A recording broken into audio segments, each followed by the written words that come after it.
Guys నేనైతే చాలా బాధపడ్డాను ఈరోజైతే. మీరు లాస్ట్ వరకు వీడియో చూస్తే మీకు అర్థమవుతుంది. ఇప్పుడు చూడడానికి సంతోషంగా అనిపిస్తుంది, కానీ లాస్ట్ వరకు చూస్తే మీరే చాలా బాధపడతారు. అట్లా నేను మా ఫ్రెండ్ బయటికి వెళ్ళినాం సంతోషంగా. ఏడికో రాలేము, అట్లా షోర్మా తిందామని చెప్పేసి గ్రిల్ నైన్కి అయితే వచ్చేసినాము. ఇప్పుడైతే మంచిగానే వీడియో చూస్తున్నాను, లాస్ట్ వరకు చూడురి. అట్లా పొగలైతే గరం గరం బయటికి వెళ్ళినాయి, కానీ లాస్ట్ వరకు చూడురి. నేనైతే మస్తు ఏడ్చినాను. షోర్మా తిందామని చెప్పేసి గ్రిల్ నైన్కి వచ్చిన, కానీ గ్రిల్ నైన్లో చికెన్ తిందామంటే బర్ఫీ వచ్చిందంట. కోడ్లకు బర్ఫీ వచ్చింది. చికెన్ షోర్మా తినకరా నాయన అంటే తిన్నాడు మా దోస్తుగాడు. నేనేమో పన్నీర్ షోర్మా తినుకుంటా చాలా హ్యాపీగా ఫీల్ అయినా.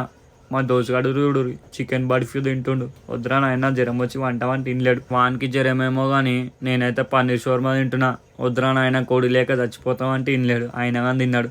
అట్లా నేను తినుడేమో కానీ చచ్చిపోవడమేమో. నేనైతే చాలా బాధపడ్డా. నా షర్టు చూడురి మొత్తం ఖరాబ్ అయిపోయింది పన్నీర్ షోర్మాతోని. పన్నీర్ షోర్మా నేను తిన్నానో లేకపోతే నా షర్టుకి తినిపించిన్నో నేనైతే చాలా బాధపడుతున్నా. ఎందుకంటే ఇంటికి పోయినాక మా మమ్మీతోని నాకు కట్నాలు ఉంటాయి. ఎన్ని కట్నాలు ఇస్తుందో మా మమ్మీ. దోస్తుగాడేమో చికెన్ షోర్మా తినుకుంటే చాలా సంతోషంగా నవ్వుతుండు. నేనేమో చాలా బాధపడుతున్నా. ఇంటికి పోయినాక నాకు దెబ్బల మీద దెబ్బలు. నేను మళ్ళీ కూడా తిన్న షోర్మా.